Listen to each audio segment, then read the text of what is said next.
everyone. I'm delighted to be a part of Scale Up Week and talking today about how we can scale up using story strategy.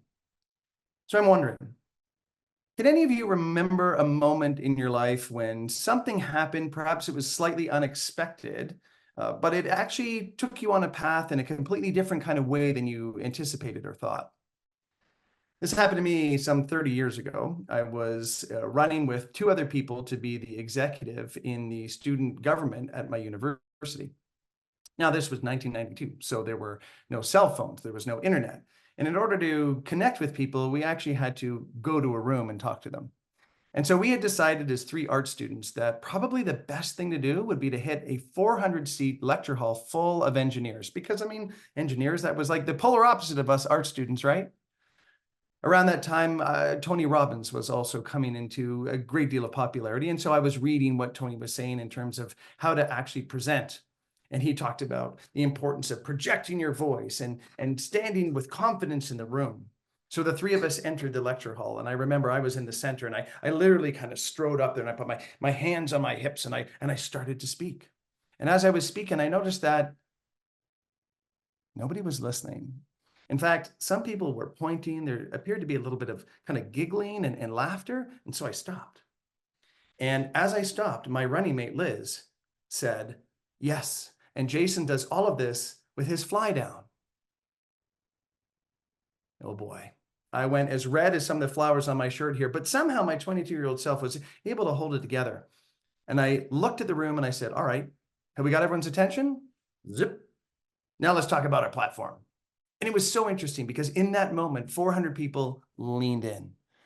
Now, inadvertently, I had connected with them on a very human and emotional level. That wasn't my intention to embarrass myself that way. But what I realized in that moment was that when you make a human connection with someone, you can impact and create real powerful change. And so it has taken me on a journey throughout my life of a storytelling rooted practice from all sorts of different components of working in television, video gaming, being a prof, and now having my own strategic story consulting practice, rooted in this idea of like, how do we make powerful, emotional, human connections with other people to bring about the actions and the outcomes that we're looking for? And that's what we're going to talk about this morning as we apply it to this idea of scaling up your organizations. Now, I like this quote because it talks about something that I think is really important. Those who tell the stories rule society. So it's, yes, from someone who's very old and long since passed, but this concept of storytelling being possible to influence change is, I think, really powerful. I'm not suggesting you all want to rule society, but I am probably of the belief that you would like to scale up and grow your organization. And it's my belief that storytelling can help you do that. So I could have shared this very long, opening, dry, factually true bio with you, but honestly, you could have found this on LinkedIn or any other places if you'd chosen to search up who I was. And it wouldn't have done anything for you. It wouldn't have made any kind of real connection about things. And so it's far better for me to be able to share a story on a human level that hopefully has some connection, even though we're talking through a couple of different screens. My goal this morning is to help you scale up your leadership. And we're going to do that through the lens of story strategy. Because this is what we're up against, right? I hope to goodness this individual is a whale researcher, because otherwise they are missing out on one of the most fantastic spectacles in life, right? But we are constantly fighting against screens. There's so much content and there's so much lure in that quick dopamine hit that when we're actually trying to connect with our audience or connect with our customers or connect with our employees, we're fighting against these screens. Came across a study a couple of years ago from Stanford University that said that there's 60,000 bits of content coming our way in the Western industrialized world every day. 60,000. I mean, it's a huge amount. And our brains actually aren't capable of handling all that. We're not wired to process and handle all that information. So what happens then is, of course, a lot gets lost. My interest then, and the kind of work that I do with the folks that I work with, is rooted in being able to kind of cut through some of that noise and making a connection with someone to bring about the action that you're looking for. So today, we're going to be talking about a couple of different numbers. I'm going to show you a small framework on how you can tell a story in 7 seconds. I'm going to share another framework on how you can share a story in 30 seconds. And I'll share a third framework on how you might do that in 180 seconds. So 7, 30, 180, those are the numbers that we are going to be focusing on. I also hope that whatever I'm talking about this morning, you ruthlessly interpret for yourself. So this is my perspective. It's rooted in over 25 years of working in storytelling professionally and over 50 years in doing it personally.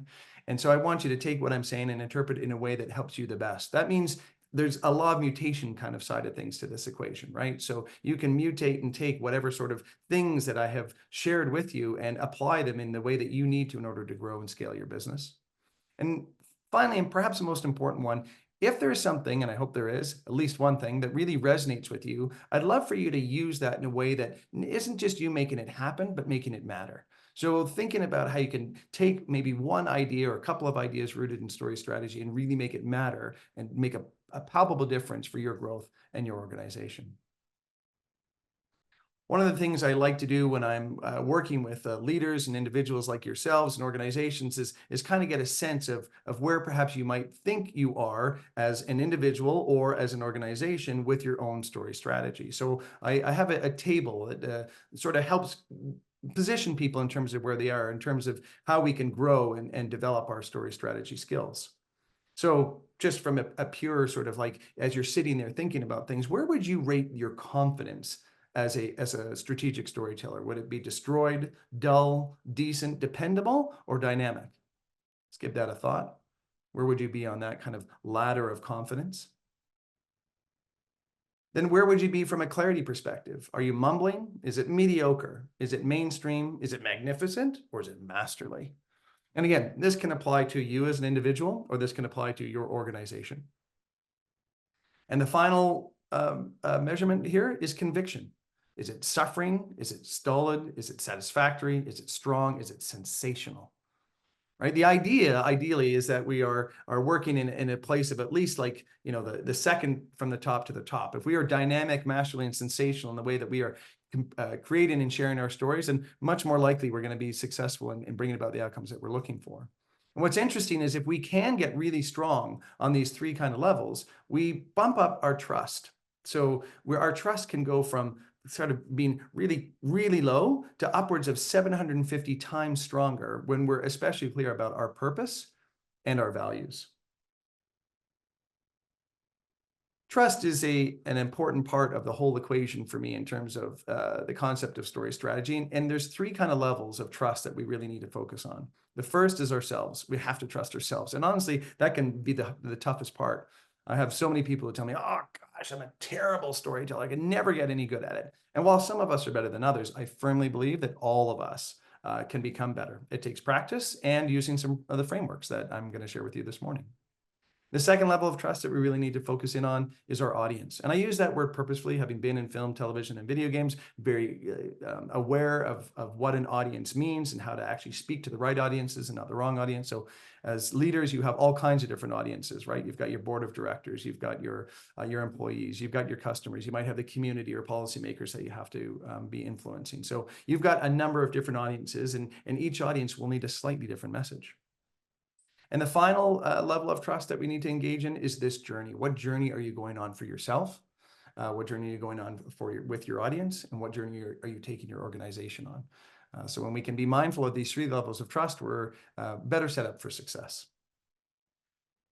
Now, a lot of people struggle with this whole idea of storytelling because they say, well, I'm not the creative guy. You know, I'm like more the facts and the figures. And, you know, I handle more of the operations side of things. And I like a quote from Liz Gilbert. Liz Gilbert wrote Eat, Pray, Love famously. She's done some really interesting TED Talks. And she said that people often come up to her and they will say, Liz, I don't have a creative bone in my body.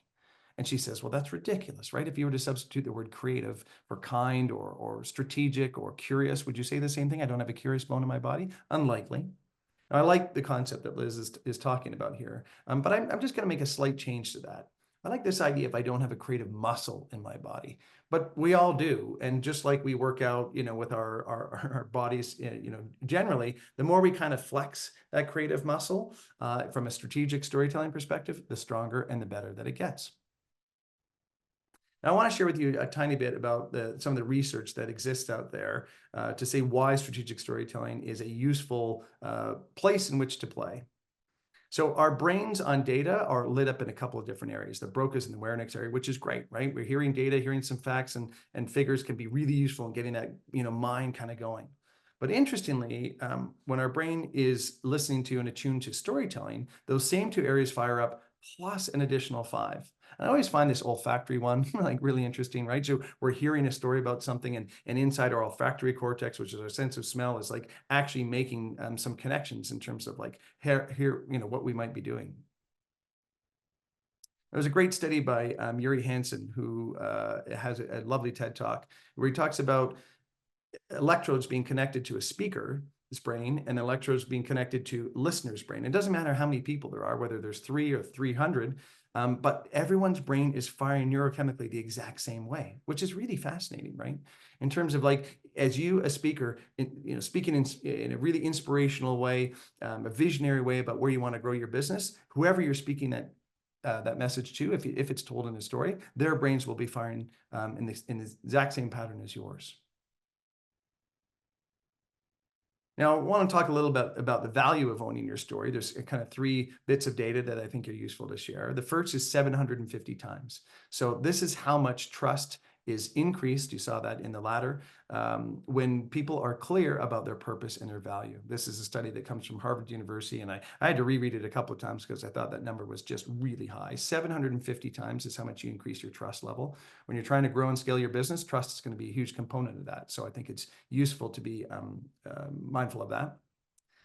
22 times is how much more we are able to retain data when we hear it in the form of a story. So if there's a really important number that you want to share, wrap a story around it, and people will remember it 22 times more often. And there's an 18% increase in negotiated outcomes when stories are used in a conversation. This is especially useful in sales.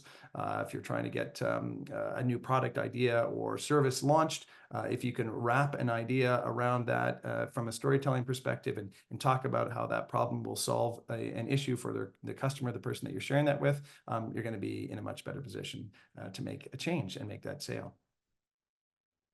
Right now, a lot of times people say to me, storytelling, like, isn't that something you do with your kids? And I'm like, yes. And that is an amazing thing, right? It is one of the best things you could ever do with your kids, your nieces, your nephews, your grandkids, whatever that might be. But it's also how people sell billions of dollars worth of goods, right? And it's also how you as a leader can impact change and drive the kind of outcomes that you're looking for with your team, with your board of directors, whatever it might be. So storytelling is a very powerful tool. It's also something that neurosciences tells us we make decisions based more on emotion than we do logic. So very often we think something happens and we're like, oh, well, that makes sense. And then that feels good. Actually, we feel it first and then our brain registers it. So emotion is far more an important part of our decision making than logic is. And this is very true from a finance and also from a real estate perspective, having worked with real estate agents and brokers.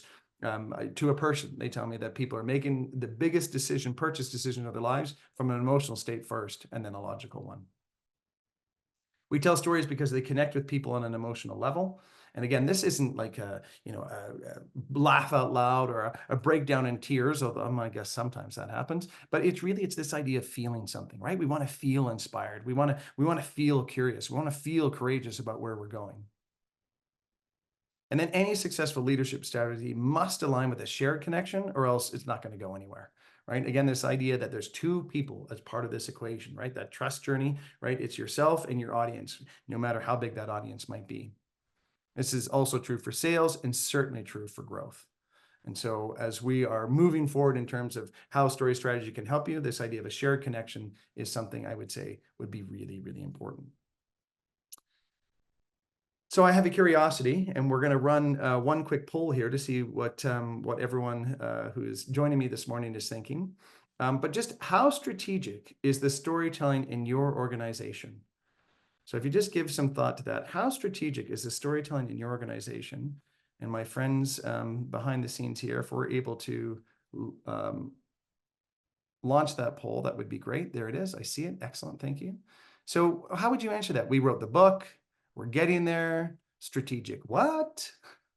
Where would you see yourselves on this spectrum of your organization's storytelling ability?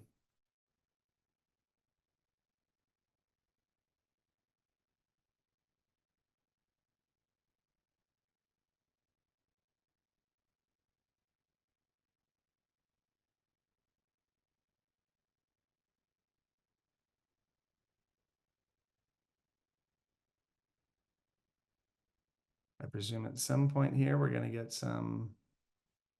Okay, looks like we're getting there. Seems to be the most popular sort of choice here. Okay, we're getting there. Oh, okay, very good.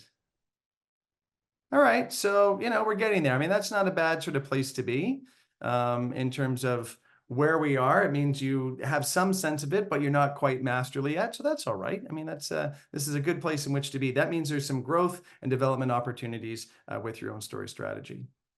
I just want to introduce you to David Young. David is the head of school at St. George's in Vancouver, and he came to me with a really intriguing proposition. He had a 10-year strategic plan, and he wanted to do something different than what other schools traditionally did. And so we created a really powerful video and an accompanying interactive brochure and a whole layer of different ways to actually activate the storytelling around a strat plan, which is a great way to go because strategic plans can be very boring, very long, and people just aren't reading stuff anymore. And so video is a powerful way in which to do things. This is just one example of how one organization has used story strategy to help further their goals and ideas.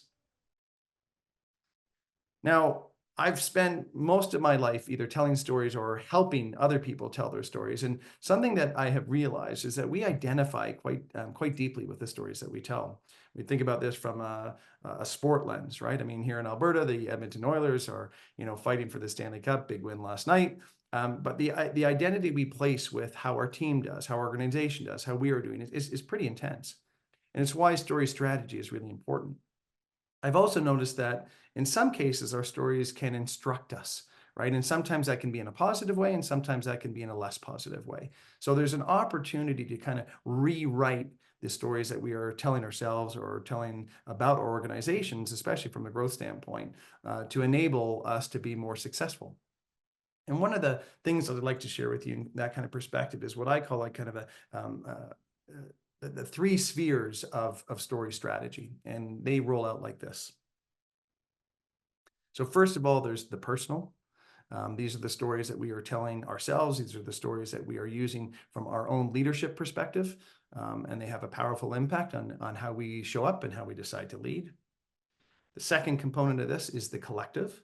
The collective is the stories that we are telling our organizations. It's the stories that we are using in our human resources hiring practices to ensure that we're bringing the people in that are consistent with our values and our culture. And the third is the social. And so this is, what is that kind of change we want to make in our communities, globally? What's the impact that we want to have with the organization, the service, the idea that we are bringing into the world? Now, there's a couple of ways in which this perspective can actually kind of work. The first is that if we don't tell it kind of quite the right way, it can be seen as a bit of a victim mindset. And so it's easy for our employees or our customers to say, oh, this isn't working. Geez, I got to come in and work all the time. Or geez, I've never got anything that will ever, solve this issue that I have. And then narratives can be seen as a limitation. But if we can kind of flip that script a little bit, if we can focus in on the things that we are able to do, we can create a belief mindset, and our narratives can be used as a possibility. So we can use our storytelling in a really focused, strategic way to grow things and inspire our audiences in the way that we want. And so again, from a kind of a thinking standpoint, as you kind of reflect perhaps on what we talk about this morning, or you're watching this video later, two questions I would have for you are, where are the victim and belief mindsets showing up in your organization? So where are you seeing these two things playing out? And then how might you use story strategically to change either that victim mindset or amplify that belief mindset?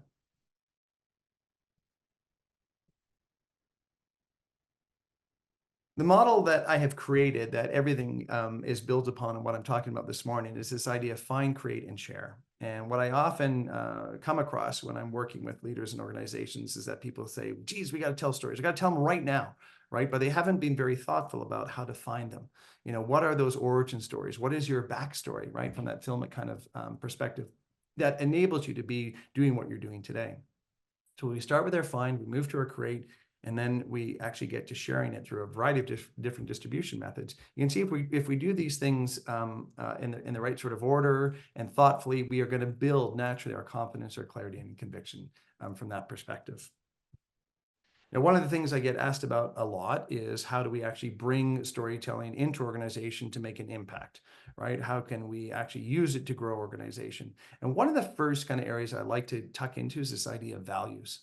So I know I've worked with some organizations that have had their values literally painted on their walls, right? Or hung on their wall, and no one knows them. Right, everyone passes by the boardroom or passes by that wall leading to the cafeteria area, and they walk by these words, and they do not they can't even articulate them when someone asks what our values are. It's because they just become words. A far more powerful way to do it is to figure out how to actually bring them to life. I was working with one organization, and the senior leader was trying to figure out how they could amplify their story strategy. And so we brought their senior team together, and I asked them, what is the core value? What's that number one value that sticks out beyond anything else? And that's the leader of the organization said, oh, this will be easy. Everyone understands it. They know what it's going to be. To her shock, 5 different answers. And after we talked about it together, they kind of agreed that probably the number one core value would be trust, right? In the business and the industry that they were in, trust was the most important thing in ensuring that their customers and their clients would come to them and stay with them. And so then I asked, well, what's that binary opposite? Like, what is the polar opposite to things that that you wouldn't ever want to have happen?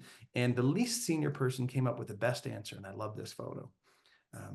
He said complacency, right? I think that antelope is a bit complacent at the moment. But this idea of complacency, like if we work really hard to build the trust with our customers and then we become complacent with it, then they won't stay with us. And so from my perspective, like the business that you're running, the organization that you are growing, from a standpoint of like X's and O's, from a bit of a sport analogy here, that the what and the hows or the technical and the tactical, I'm sure you are extremely strong in that. Like if you weren't, you wouldn't be having that business. And the people that you're working with and the people that you're working for, I think would just assume that. But for me, honestly, that's table stakes, right? That's like, you must be this high in order to take this ride. Far more interestingly, and a far richer place in which to mine your story strategy is in that why. Why are you doing it? And this can be linked really strongly to your purpose. So when we can get clear about why you're doing that, often what that means is it's related to solving a problem, right? I know in society we don't like talking about problems, right? But problems that your customers are having are instrumental in you providing a solution, right? So if you have a solution to someone's problem and you can share that in a really powerful way through a story that suggests how their life can be better, you can foster incredible loyalty. There's someone who I really admire in an area that I live who has done just that. Karina Birch runs the Rocky Mountain Soap Company. And when she started her organization, she had 3 employees and there was about $80,000 in revenue. Now she has since grown that to be a multi-million dollar global property. And she's done it that way because she's been super clear about her why, her purpose, and what she is doing. And that is to create beauty care products that are safe and good for you, your family, and our environment.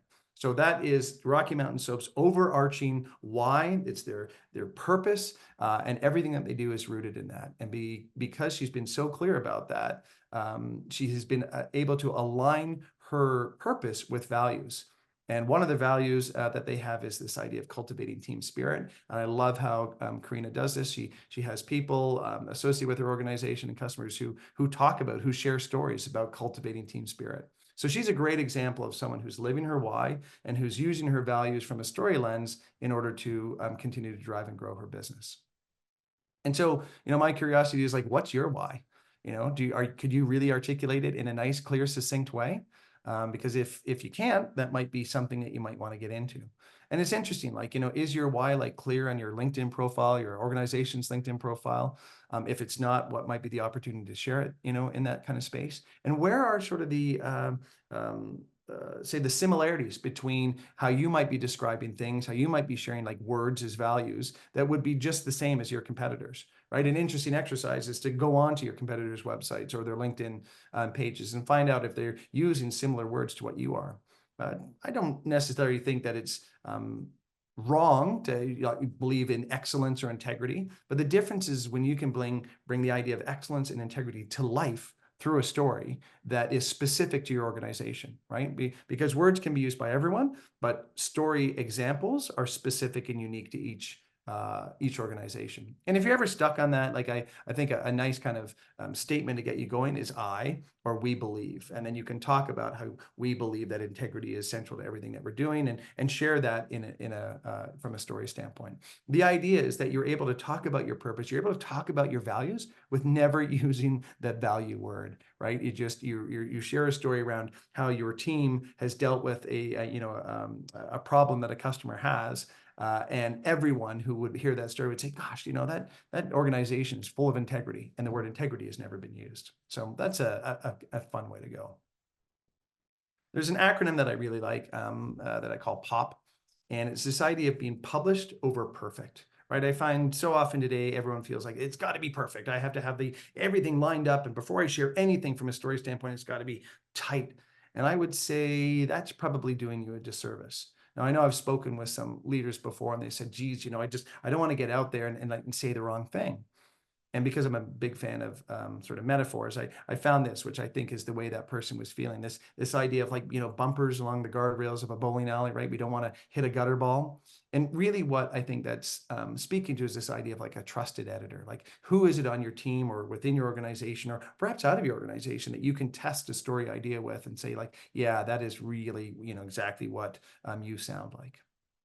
The other acronym I want to share with you is this idea of PIP, which is practice in public. So we're publishing over perfect, and then we're practicing in public.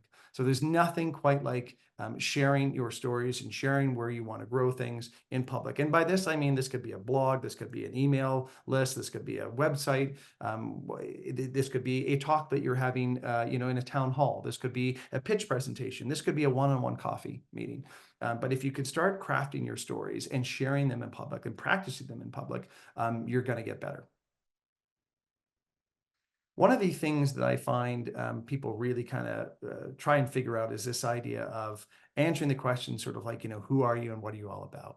And this idea of hello, my name is, right? Hello, my name is Jason, and I have my own consulting practice and story strategy. Not overly interesting, right? So one of the things that I like people to kind of think about is the 5 Ps, as I call them. And this is part of like your origin story or your backstory. And those 5 Ps are made up of these 5 elements. Who are the people that have been a big part of your life in getting you where you are? Where are the places that you've been? This could be where you grew up, where you traveled to, where you first had your first job. What are the problems you've encountered? And again, there's that word again, but it's really important. The problems that you've overcome give you superpowers that make you really unique and special, which is what gives you a distinct advantage, competitive advantage over your competitors. And then the perspective that you bring. So what is that perspective that you have that is unique and special, that is rooted in your years of experience, the problems that you've overcome, the people and the places that have had a big impact on you? And when you can really kind of focus in on these 3 in particular, you have a great starting point from which to actually create some storytelling. And so a lot of times people say to me, one of the biggest things I struggle with is like getting clear on like what I do, right? So like, what is it that I do? And so this idea of this first framework I want to share with you is this idea of like, we or I do these things for these people in this way. Right? We do these things for these people in this way. If you were to follow this kind of like structured format and just kind of fill in the blanks in what you would actually say specific to your organization, your service, your product, your idea, you would have a story in 7 seconds. Right? So if you ever get stuck and someone's asking you like, Jay, and I kind of like what you're talking about, but like what I've seen some stuff about you, like, what do you do? We do these things for these people in this way. We relate it to the problem that you're solving for your customer and the unique kind of lens that you solve that problem with. You're going to invite a bigger conversation. That's what a 7-second story does. It invites a bigger conversation. Now, I talked to you about sort of finding here, right? So how can we actually sort of find our story? Now we actually kind of want to get in this idea of creating things. And one of the first elements that I want to focus in on is this idea of like, who is our audience, right? If you're creating something for a Mr. Rogers audience and you're giving it to a game and you're giving them Games of Thrones content, there's going to be a real disconnect, right? By the same token, if you're speaking to a Game of Thrones audience and you're providing the Mr. Rogers content, yeah, it's probably not going to go terribly well either. This idea of answering, who are the people that I'm speaking with? Why are they here? And what do they want, right? And then going beyond what do they want, but like, what do they actually need is a really useful tool to figure out. This is something I call an audience analysis. Big movie fan. I worked in film and animation. And so one of my favorite stories is Toy Story. You might be familiar with Toy Story. Hopefully you are. If you are not, I would highly encourage you to go and watch it. But Woody, the main character, really wanted to be the most loved toy for his owner, Andy. But what Woody needed was to actually share that love and allow the full community of toys to be a part of Andy's life. And now Pixar spent kind of 90 minutes, crafting that story, but they were really clear about the difference between a want and a need. And so my invitation to you is to have a conversation with your team to say, like, do we understand who our audience is? Do we understand why they are there? And are we clear about what they want and perhaps what they need, and how what we offer really fits that need? Now, another kind of key piece of the whole decision-making in dealing with an audience is also this idea of what our audience actually thinks about and feels. And so from the perspective of who are they, why are they here, and what do they want, I also want to get you thinking about a couple other pieces. So I always find it helpful to actually have our audience like drawn. So I'll get people to just do a real quick drawing here of who that audience might be. And this might be, I don't know, Lynn, right? Who are they, why are they here, and what do they want? And then the next thing I'm really curious about is like, well, what do we want Lynn to feel? What do we want Lynn to think? What do we want Lynn to do? What do we want Lynn to say? And when we can start talking about those areas in greater detail, we're really starting to unpack who our audience is and what they need. And ultimately, I guess what I'm really kind of driving us towards is this idea that if we can make our audience the hero, then we are far better off. It's easy to kind of make ourselves the hero on things, but it's far better if we can make our audience the hero, and then they're far more likely to join in that journey and the story that we're talking about. People will often ask me, well, how do I bring people in? Like, how do I actually get like a hook around things? So this idea of hooks is really useful. So when I started off this conversation this morning, I asked you a question and I told you a small story. It's what I like to call an opening gambit, right? About an embarrassing situation with the zipper. So a quick story to start things off is really useful. You can also go with a quote. Right, there's a famous quote in kind of my space here of storytelling. She didn't say it for this particular reason, but it's a lovely one. Maya Angelou said that people forget what you said, they will forget what you did, but they will never forget how you made them feel. And I'm advocating for this idea that storytelling can really help make emotional connections with people to feel something. So you can use a quote, and gosh, the internet is full of great quotes. You can ask a question, right? A question is a great way to get kind of people thinking about something that you will then strategically, answer with what it is that your product, service, and offering is all about. Or you can start with a stat. I like this one. There's apparently 77% of North Americans are more afraid of public speaking than they are dying. And so if you're the kind of leader who really finds public speaking, tricky, well, then you could use this stat, bring the stat out, and kind of ease people's minds a little bit. I also want to get in this idea, a second kind of framework I want to share with you that I call an ad lib value proposition. Now, I don't know if any of you are Mad Men fans, or if you watch Mad Men, but this idea of like being in advertising, which I used to work in, you're having to pitch ideas. Don Draper here is literally in an elevator, so you may have heard the concept of an elevator pitch. And then, not sure if anyone on this in a session here has played Mad Libs before. I used to love Mad Libs. They're still around today. It's where you're kind of given a whole sort of narrative with some spaces in which to fill things in. And so what I've done is I've mashed kind of that Mad Libs and that elevator pitch kind of together and created something I call the ad lib value proposition. And it goes like this: our product, service, or idea helps someone who needs something by an action that you provide so that an outcome can happen. Right, so you're filling the blank parts or the yellow bits, right?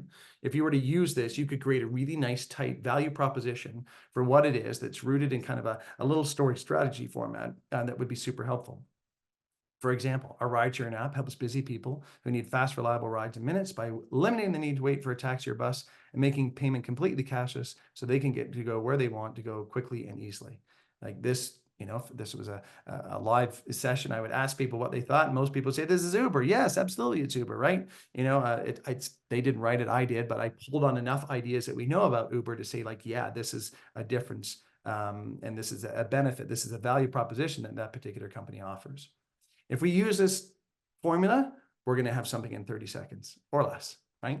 So now we have a 7-second formula. We've got a 30-second formula. We're really cooking in terms of how to actually create some stories using some frameworks that are road tested and work. And so my curiosity for you then is like, how can you apply that in these kind of the three levels, right? How can you use this from a personal standpoint, a collective standpoint, and a social standpoint? So the frameworks that I'm sharing with you can be used more than once. In fact, they have to be used more than once. All right. The next kind of framework and strategy I want to share with you is something I call once upon a time. It's based on a bit of a ladder methodology, but this idea of like once upon a time, until one day, and ever since then.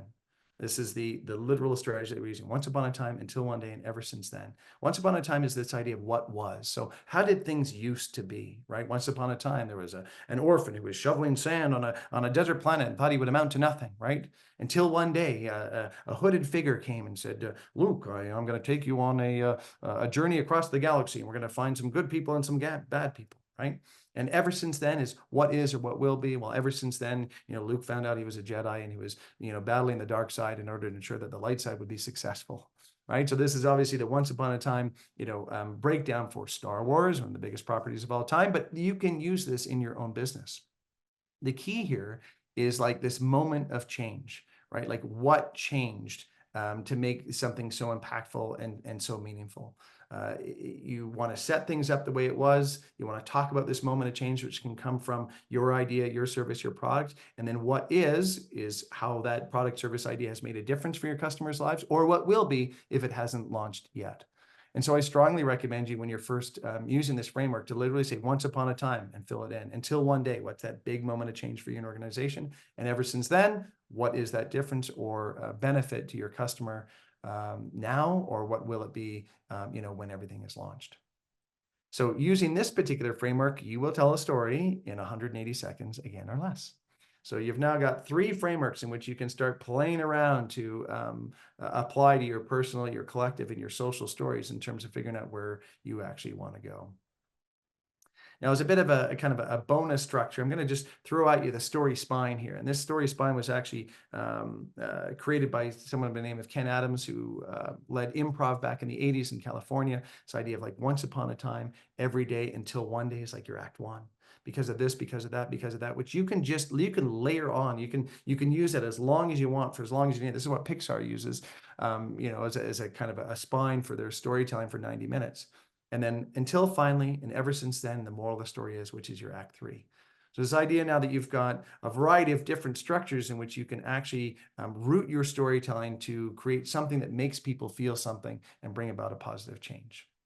The biggest thing I want to tell you is that the story strength comes from the contrast between what was and what is or what will be via that moment of change. So if you're looking to focus your energies, attentions, your creativity on one particular element in particular, it would be that moment of change. Like be really clear about how that moment of change is making a big impact for the people that you are working for, the reason why you have your organization. All right, we've talked a little bit about find. We've talked a little bit about this idea of creation. Now I want to just briefly talk about this idea of how do we actually share things. And I don't know if anyone is a Bond fan. Here's Goldfinger with James, strapped to a board and a laser going to cut him in half. But, Bond villains were well known for explaining what was going on.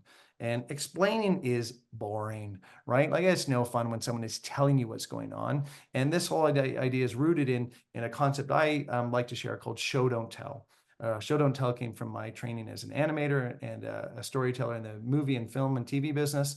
And I think it's really instructive actually for you as you're growing and leading your organizations. I like to apply it sort of from a presentation standpoint.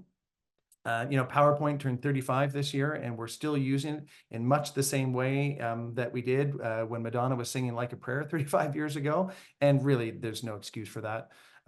We frequently have slides that are filled with tons of information that are really difficult to see.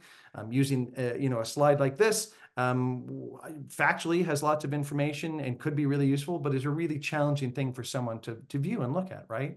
Often what happens is we as leaders refuse to let go of slides we've invested a ton of time in, ton of effort in, maybe a ton of money in, and we've fallen prey to what's called the Concorde effect, right? Like British Airways and Air France just continued to sink money into the building of the Concorde, even though it wasn't profitable because they were already like there, right? It's like they had the lost cost fallacy. And so what I want to tell you is like, don't fall prey to that with your own presentation deck, right? Decks are meant to be changed. They're an iterative process. And if you kind of subscribe to this idea of show, don't tell, really what I'm advocating for is that you're painting a picture in people's minds, right? You're sharing some visuals in which to get people thinking about things, and you're keeping it simple, right? There's real benefit in just guiding people through things in a really popular way.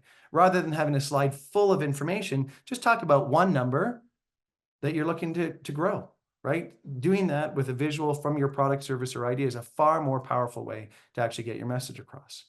I like to say, don't say what can be read, share what can be felt, right?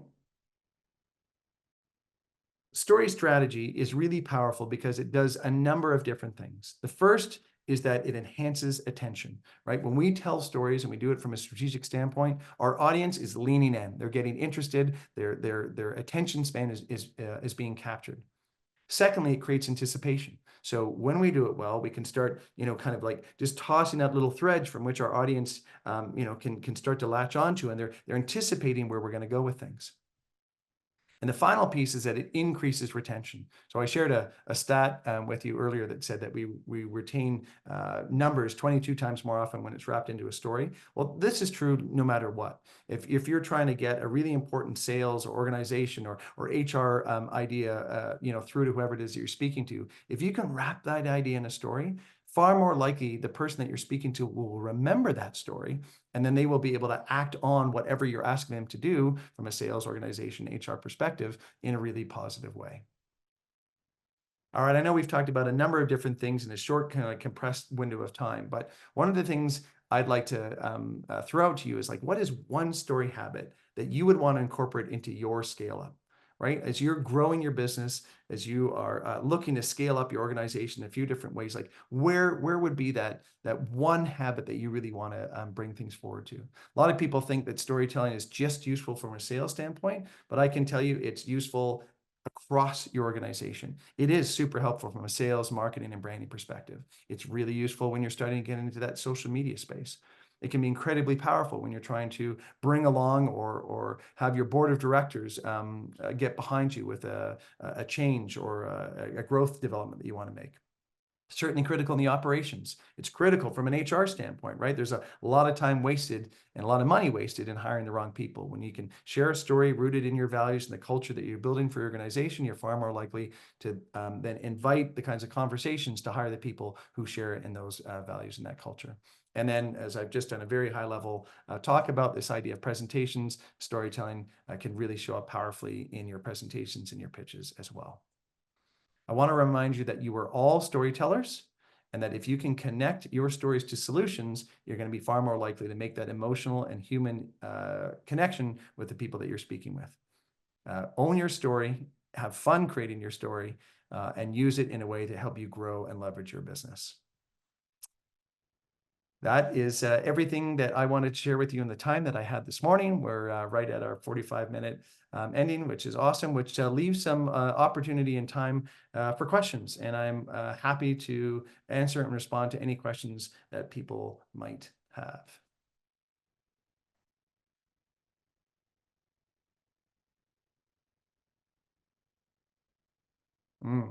One question coming through here. Yeah. What are some common mistakes that are centered around this idea of storytelling? I can tell you one of the biggest ones that I see is people ask me, so do I need to like tell the truth all the time? Or like, can stories just kind of like, can I make some things up? And I would suggest, in my perspective, that it is far better if you tell the truth. We can fact check and find information out from anywhere nowadays. It's far easier to search things online, and if you aren't truthful, it's going to come back and bite you. So storytelling, there's certain elements, when I work with people, we can figure out how to get more creative and how to amp up the engagement when it comes to actually telling stories. But I would never, ever advocate for making something up for the hopes that it made a better sounding story. So I hope that helps answer that question. Some examples of companies that use storytelling really powerfully. I mean, it's always easy to go to Nike, right? I mean, Nike has done such a great job of doing that from almost their inception. But I mean, they're there. They create really powerful campaigns that amplify how people using their products can improve their performance. I mean, their tagline is rooted in that. But a little bit closer to home, WestJet, one of our national airlines, does a lovely job of storytelling, especially around the Christmas holidays. They're well known for creating a video that really leverages a customer experience with WestJet. And that is a really useful way to bring about an emotional feeling and change with the business. And then I just shared, Karina Birch here in the Bow Valley in Alberta also does an excellent job in that. Just see another question in the chat here. Thanks so much, Leanna. Anything to avoid in the hook? Things can go off the rails. So things to avoid in the hook. Well, I mean, I think from a hook standpoint, one of the big things you don't want to do is like twaddle. There's something called a twaddle tendency. That's a great British word, but like when we just start talking and talking and talking, and have you ever been in that situation where you're talking and you're saying to yourself, geez, I don't know what I'm saying. Like, what on earth is the person I'm talking to thinking I'm saying? So from a hook standpoint, I would say, in order to avoid things going off the rails, you just have to plan it. Right? So what is it that you want to start with? Is it a quote? Is it a question? Is it a short story? Is it a stat? Whatever that piece is, know what it is, and then know how you can relate a story to that particular idea. Also here, add on, how do you deal with being passionate and emotional? Oh, how do you rein it in? Okay, so that's interesting. So I think passion and emotion are really important parts of leadership. I think they're really important parts of growing your organization. And I suppose I would say, to answer your question, like, how do you deal with it or how do you rein it in? By you saying, like, how do I rein it in? It leads me to believe perhaps that you're worried sometimes your passion and emotion gets the better of you. And so a couple of thoughts on that. One, I often find leaders feel uncomfortable speaking or leading or showing emotion or being vulnerable. And today, more than ever, I think there is a real place for kindness and emotion and vulnerability in leadership. And so what I would say though is it has to be authentic. So when you are sharing something that you're passionate about, don't feel like you have to, speak to it in a way that, say, a Tony Robbins would, right? If that's not consistent with how you lead and how you speak.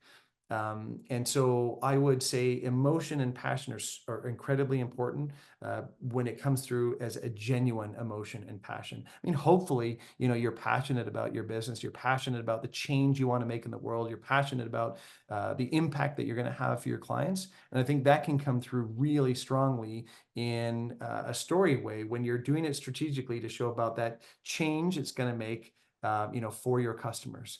So from that particular lens and perspective, I hope that helps you, Leanna, with that idea of emotions and passion. Thank you for that question.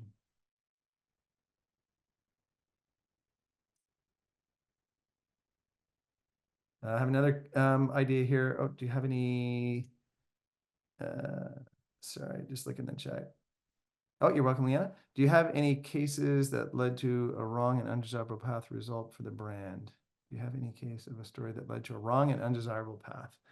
Well, I mean, so I think the question is there an example of where a story led an organization in the wrong direction? And there is. It's quite well known, actually. I can't remember the year, but the founder of eBay wanted a backstory, as interesting and delightful as like Amazon and Apple and Microsoft, with those leaders, doing things in their garages and whatnot.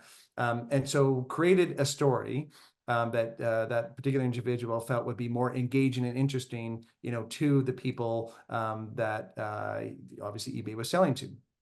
And I think an ex-partner of his came out later and said, no, he didn't do that for that reason at all. He was doing it, specifically to make money. And their profit, it went for a real nosedive when that realization came out because they weren't being true, right? That wasn't a true and authentic story.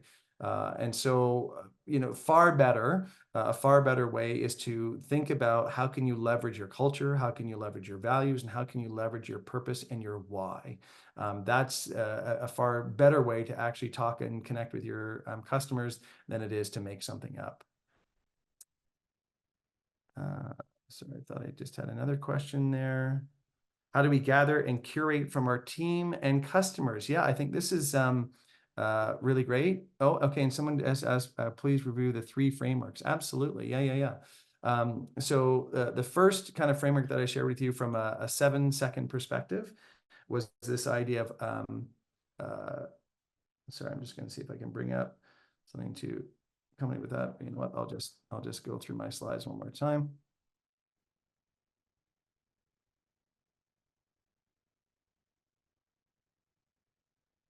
Yeah. So the first framework is this idea for a 7-second framework that we do these things for these people in this way. So if you fill out this methodology, you'll be able to share a story in 7 seconds or less. The second framework that I shared with you was the ad-lib value proposition framework, which goes like this. Our product or service or idea helps someone who needs something by some kind of action you provide so that an outcome can happen. So that's the ad-lib value proposition. Maybe whoever is asking can just do a screen capture of that. And then the third framework that I shared with you was this idea of once upon a time. So what was, what changed, and what is or what will be. All right. And that will give you a 180-second story framework. And whoever asked that, you know, if you want to hop on a quick call or email, I'm sure my information is available through the Scale Up thing. I'd be happy to just have a quick conversation with you if you want to talk about it a little bit further.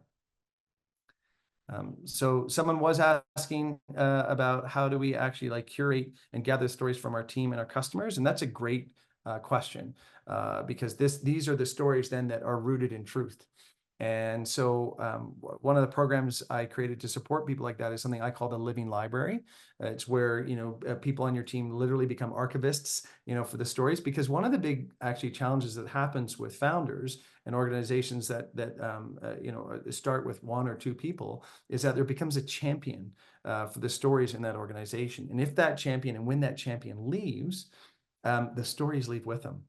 It's kind of like, you know, do any of you have like a grandmother or grandfather who had this fantastic recipe that they would make, you know, at all the family gatherings, and everybody loved it, but no one actually thought to actually get that recipe from your grandparent, right? And then when they do, you know, pass on, it's lost. You know, the same thing is true for lots of our stories from an organizational standpoint. And so kind of gathering them and using them is, from a living library standpoint, can happen in a couple of different ways, right? So you can ask for testimonials from your clients. You can actually, you know, use some of the frameworks that I share with you to go on a customer journey that allows you to build that from a client perspective with a client and a customer that you've got a great relationship with. Another great way to do this is to, you know, team meetings or huddles. You know, if you're the organization, kind of organization that has a weekly team meeting, you can ask your employees to share a story specific to your purpose, specific to a value, specific to a problem that was solved, specific to a customer, you know, situation. And so long as someone is recording that, you can start to build, you know, a collective of stories that really amplify the change and difference that you want to make in the world. Okay, Richard, thanks so much for your comments there. I'm glad it was useful, if not a little bit speedy. Lots of information I was covered in there for sure. One other question I've got in here, how can we scale our business effectively using storytelling? Yeah, I think that's a really important one. I like that from a couple of different perspectives. Getting really clear about your culture story is something that is, I think, super useful and powerful. I work with a lot of organizations in getting clarity around their culture story because culture is evolving and changing more quickly than we're used to. A big part of that I've alluded to a little bit is from an HR perspective, right? So in order to grow, you're usually, you know, hiring new people. And we do waste a lot of time and money from an HR perspective when we hire the wrong people. And often that comes from us just having to move so quickly or not being clear about the kind of people that we want to have be a part of our organization. So, you know, as leaders and when we're doing the hiring process, when we can share a story about, say, excellence, let's just say one of the things that we really value is excellence. We can talk about it from the perspective of excellence internally or excellence externally. The people that we're looking to hire can understand that story far more easily and internalize it far better than just saying, we believe in excellence. And then they can share a story back in terms of when they demonstrated excellence. So that could be a really powerful way to do it. And then certainly from a sales standpoint, from a growth perspective, when we can increase the sales, we're growing. And when we can make it about a problem that we're solving for our customers and our audience members, again, rooted in a story, we're far more likely then for those people to say, oh yeah, I could see myself, or I could see my organization in that similar kind of story. Yeah, this makes sense. Yes, I'm going to work with this particular organization. So that's another strategy in place in which you can play.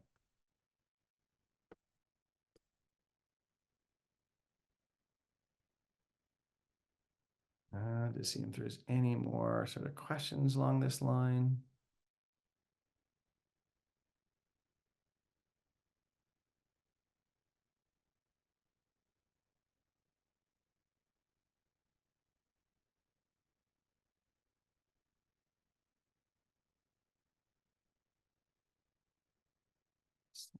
Yeah. How can I use storytelling to inspire and motivate my team during challenging times? Oh, yeah, absolutely. So, I mean, challenging times are a part of every organization and business. They're also the root of what makes for a great story, right? I like to say, if Harry Potter, was a young man who had two loving parents, was in full control of his wizarding powers, and was excellent at school, J.K. Rowling would still be writing in a coffee shop. The fact that Harry had to overcome all these challenges is what made his journey and that whole kind of narrative structure, great for people to engage with and follow. And so the same is true, for challenging times with your organization. If you're brand new and it's your first one, you might need to link it to something, another organization that's faced a similar challenge. But if it's something that you're continuing to grow from, you can talk about, like, again, where we were, what changed, and where we are now, right? So that same, like, what was, what changed, and what is or what will be is a really useful tool in order to say, like, I know things aren't great right now, but we will get out of it. Right. I was just speaking with a group yesterday, and a similar question came up, and someone said, well, as much as we don't like chatting about the pandemic, that was a really tough time. And we weren't sure if we were going to come out of it. And we did. And now look, we're communicating in different ways. We have a more robust presentation online because we're all forced to become broadcasters. And our business has actually grown, from the changes that we made. So finding those practical examples from a story standpoint is a really useful way to do it. Anyways, it looks like I'm just at about time. So I want to thank everyone for attending, listening to what I had to share. Would love to hear from any and all of you about some of your strategic storytelling successes, and wish you lots of luck as you go forward in growing and scaling up your business. It's been awesome to be with you this morning.